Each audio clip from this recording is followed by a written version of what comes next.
Hello guys! Welcome to my vlog. For today's video, ipapakita ko sa inyo kung paano ko lilinisin ang bagong pintura na kwarto ng aking alaga. Ayan, makikita nyo sa video kung gaano siya kadumi, diba? Pero bago yan, don't forget to like and subscribe to my YouTube channel. At syempre, pakiclick nyo na rin ang notification bell para updated kayo sa aking mga latest video. At dahil nga maalikabok, uumpisahan ko ang aking paglilinis sa pagwawalis. Ayan, makikita nyo sa video. Kaya naman walis lang ang gamit ko at hindi vacuum dahil natutulog yung aking amo sa kabilang kwarto. Bawal magingay dahil baka magising siya. At syempre, madiskarteng Pilipina tayo at gusto nating matapos ang gawain natin sa tamang oras, edi gamit na lang tayo ng walis, diba? Nag-aalasing ko na pala ng hapon dito at hinintay ko pang matuyo ang pintura para makapaglinis ako dahil ang lakas ng amoy niya. Makwento ko lang, alam nyo ba na ang lalaki ng aparador na hinila ko pupunta sa kabilang kwarto para lang malinisan ko tong kwarto na to. At tingnan nyo, yan. Ganyan ang ginagawa ko. Tinutulak-tulak ko na lang yung mga gamit kasi nga mabigat. Yung mga kaya ko namang buhatin ay binubuhat ko. Ganto ang trabaho sa Middle East. Hindi pwedeng sabihin mo na hindi mo kaya. Dahil alam nila na lahat ng Pilipina kayang gawin. Akala nila robot. Akala nila pag sinabi nilang ganito gawin mo, ganyan, kayang-kaya mo. Pero hindi nila alam na papagod tayo. Hindi nila alam na nahihirapan tayo. Pero syempre, dahil sa trabaho natin to, kailangan ipakita natin na kaya natin, na malakas tayo. Ang pagiging kadama o katulong dito sa ibang bansa ay hindi madali, kaya sa mga nagbabalak pumunta ng ibang bansa, pag-isipan nyo munang maigi. Siguraduhin yung hindi kayo sakitin, siguraduhin yung malakas yung pangangatawan nyo, hindi kayo lalamya-lamya, hindi kayo mahinig. At isa pa, kailangan malawak yung utak nyo, malawak yung pangunawa nyo sa lahat ng bagay. Dito sa Saudi Arabia, bawal ang mahina, bawal ang iyakin, bawal ang madamdamin. Dahil ang mga Arabo, kapag sila nagsalita sa'yo, baka hindi mo kayang lumaking, baka isang salita pa lang sa inyo, umiyak na kayo. Dahil iba sila magalit, iba sila mag-express ng nararamdaman nila. Hindi ko naman nila lahat, pero yung iba nga nananakit pa, hindi pinapakain. Pero maswerte pa rin ako dahil araw-araw kumakain ako, hindi nananakit yung amo ko. Kahit na moody siya, kahit na minsan hindi ko maintindihan yung pag-uugali niya, mabait pa rin siya. 'Di ba? Kaya sobrang bilib ako sa mga OFW o domestic helper dito sa Saudi Arabia na natatapos nila yung kanilang kontrata sa kabila ng hirap, pagod, lungkot. Pag nagkasakit ka, alagaan mo sarili mo. Yon, lahat ng pinagdadaanan dito sa Saudi ay hindi madali. Kaya nakakabilib lang kung matatapos mo yung kontrato mo para kang gumraduate. Alam mo yon. By the way, highway. Tapos ko na pala walisan yung buong kwarto. Akala mo naman, laki ng kwarto no? Yan, kaya iuurong ko na naman yung mga gamit ng aking alaga, yung mga laruan niya. Ayan, yung bahay niya, inurong ko na naman. Kasi magbubuhos ako ng tubig. Para malinis na marinis siya. Tubig na may Dettol at Clorox. Ayan, para disinfect, diba?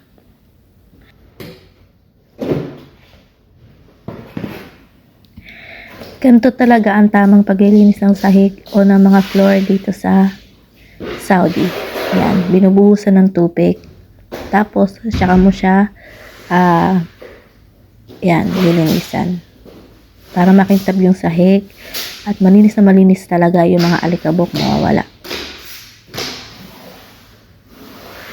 Sa umpisa mahirap kasi hindi ka sanay ng gantong paglilinis, pero pag tumagal na, masasanay at masasanay ka na rin.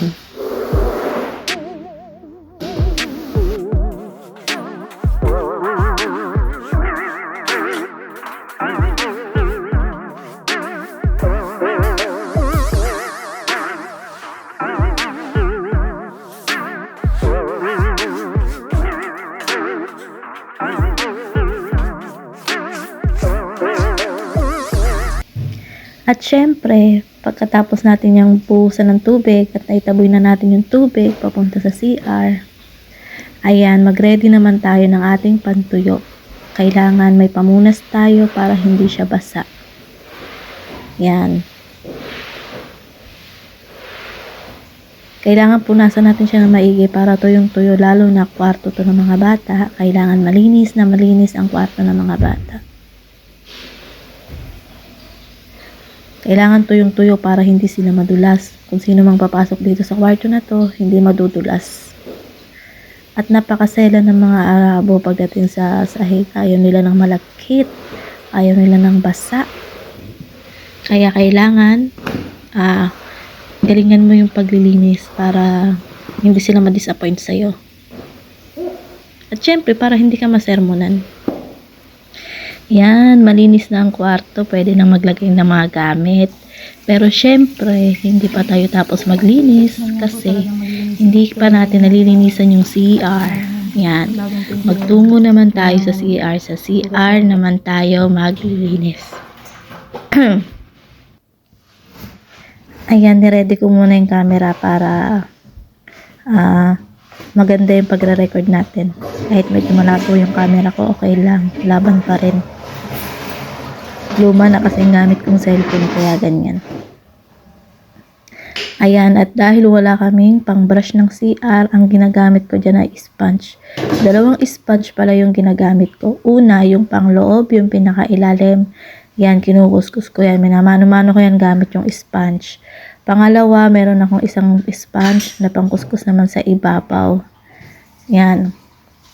Kasi hindi mo pwedeng gamitin yung sponge na ginamit mo na sa ilalim kasi alam mo naman, maselan yan sila. Guys, pag pumunta nga ako ng Bacala, bibili ako ng pang-brush ng CR. Kasi yung amo ko ilang beses kong sinabihan na bumili ng pang-brush ng CR, hindi bumibili. Ako na lang bibili. Nakakaya naman kasi sa kanya, char. Ayan. At inumpisahan ko na nga maglinis ng CR. Yan, nakikita nyo. Yan. Kinukuskus ko yan ng sponge para malinis, makintab. Yan, ganyan ang tamang paglilinis. Sponge po pala ang pinangkukuskus sa ibabaw ng CR. At syempre sa ilalim brush. Ako lang yata yung gumagamit ng sponge kasi walang brush.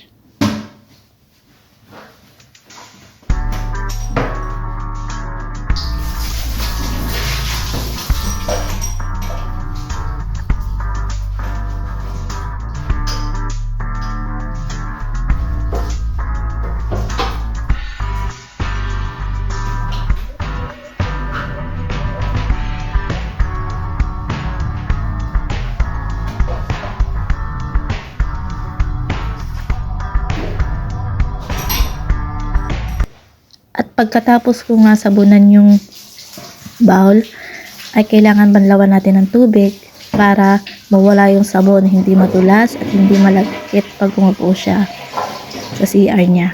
Ayan. Hugasan natin ng tubig. Ayan. Itong CR pala na to ay matagal nang hindi nagamit kaya medyo makalat at maraming tambak. Yan, ngayon lang ito nalinisan kasi itong kwarto na to bakante to, walang natutulog.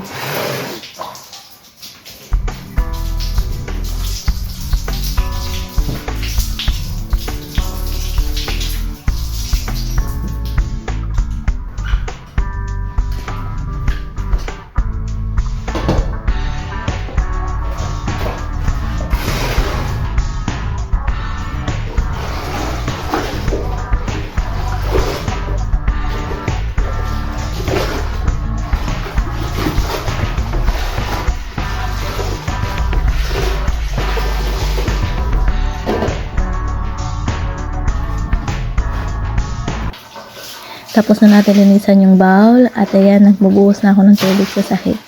Dahil sahig naman ang sunod natin na lilinisan. Ayan. Dahil sobrang dumi niya, sobrang alikabok, sobrang basta, hindi na palawanag yung dumi niya. Nakikita nyo naman, di ba? Yan, kaya umpisahan natin ang pagsisimot ng tubig na ating binuhos sa sahig.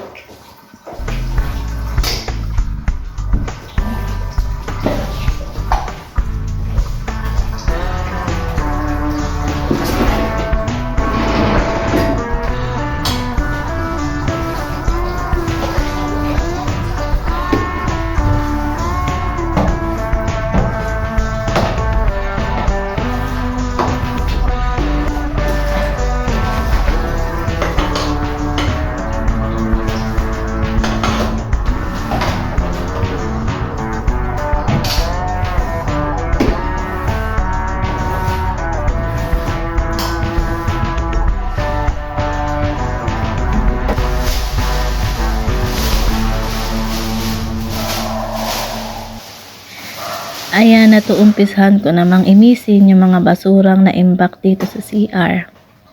Hindi naman siya masyadong madami, konti lang. Ayan. Mahirap na kasi baka bumara sa daluyan ng tubig. Mahihirapan tayong linisan to. Ayan.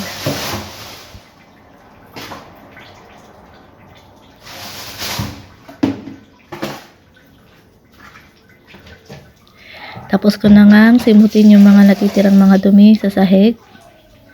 Kaya pupunasan ko naman ng disinfectant yung bowl. Ayan. Dahil medyo tuyo na siya, punasan natin siya ng disinfectant para mabango. Mabango at walang germs, you know.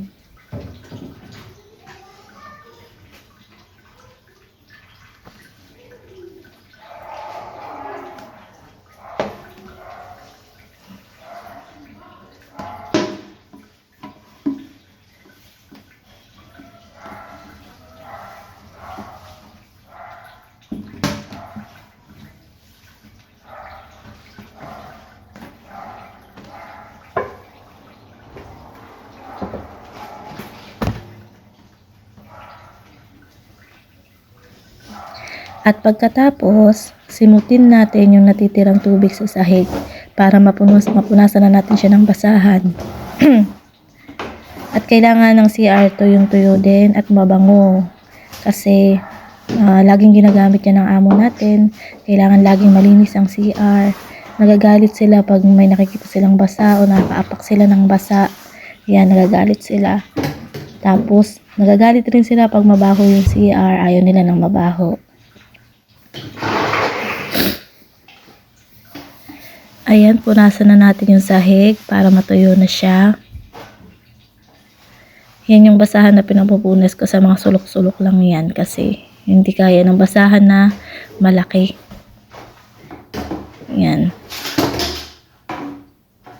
Nagtataka kayo ba't paulit-ulit ako ng ginagawa? Syempre, para malinis na malinis yung CR. Tsaka, sobrang dumi niya kasi, pero kung araw-araw na nalilinisan yan, hindi na yan siya madumi. Hindi na ako mahirapan linisan. Yan.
Yan, malinis na ang bowl, malinis na ang sahig. Dito naman tayo sa salamin. Uumpisahan ko ng linisan ang salamin at ang lababo. Yan ang pinakamadali sa lahat dahil yung salamin, isprayan mo lang siya ng glass cleaner, malinis na siya. Pasensya na kayo sa basahan kung nakasabit ha. Medyo madumi na kasi yan yung pinampunas ko sa sahig. Yan. Ang first step, sasabunan muna natin ng sponge. Kukuskusin muna natin ng sponge na may sabon. Yung lababo. Para matanggal yung mga dumi-dumi niya na nakadikit. Yan, ganyan lang. Kuskusin natin maigi para kumintab. Yan.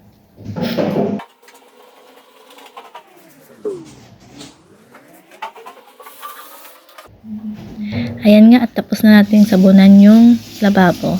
Ayan, kaya it's time to banlaw. Ayan, ganyan lang. Ganyan lang ako magbanlaw ng lababo kasi hindi naman siya masyadong masabon eh. Ayan. At ibalik ang mga gamit sa pwesto. Ayan, banlawan lang natin. And it's time, kailangan na nating punasan ang salamin para kumintab. Yan, sprayan lang natin ng glass cleaner. Depende sa inyo kung gaano kadami ang i-spray nyo. Pero ako kasi marami ako mag-spray para makintab na makintab. Yan. Punasan hanggang sa matuyo. Punasan lang natin ang punasan para mawala yung mga bakat-bakat ng salamin. Meron kasing bakat-bakat sa salamin eh. Diba? Alam niyo naman yan guys. At dahil nga may bakat-bakat pa siya at hindi pa siya ganong tuyo, ayan, pinunasan ko siya ulit. Ayan, para maganda yung salamin, makintab. Ayan, makikita nyo. Pinupunasan ko yung may mga mancha-mancha ba. Pero matatanggal naman yan. Hindi naman yung totally mancha.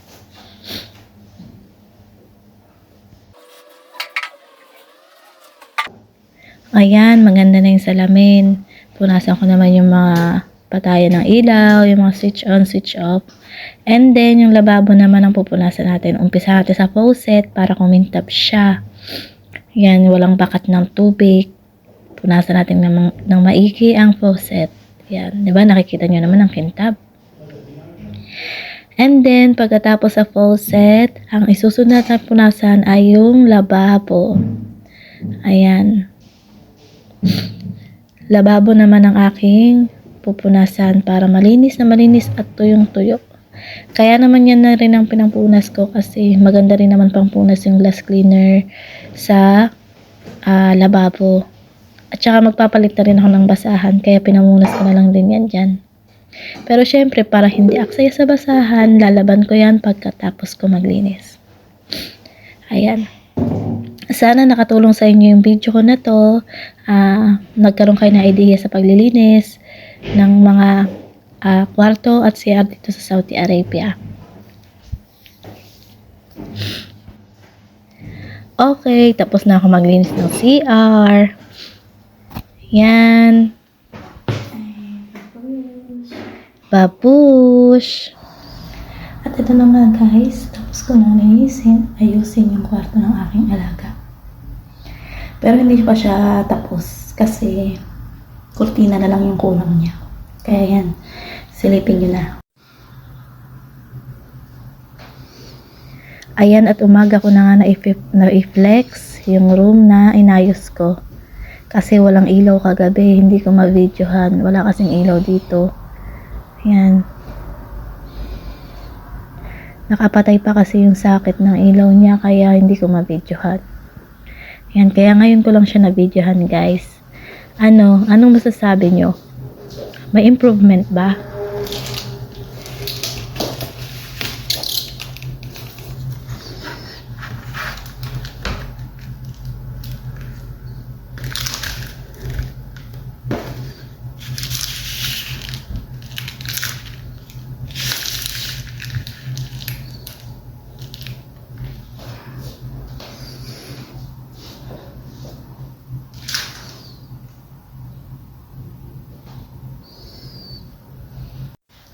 Yan, nakita niyo naman ang laki ng pinagbago, di ba? O, paano? Hanggang dito na lang yung video ko. Salamat sa panonood. Babush!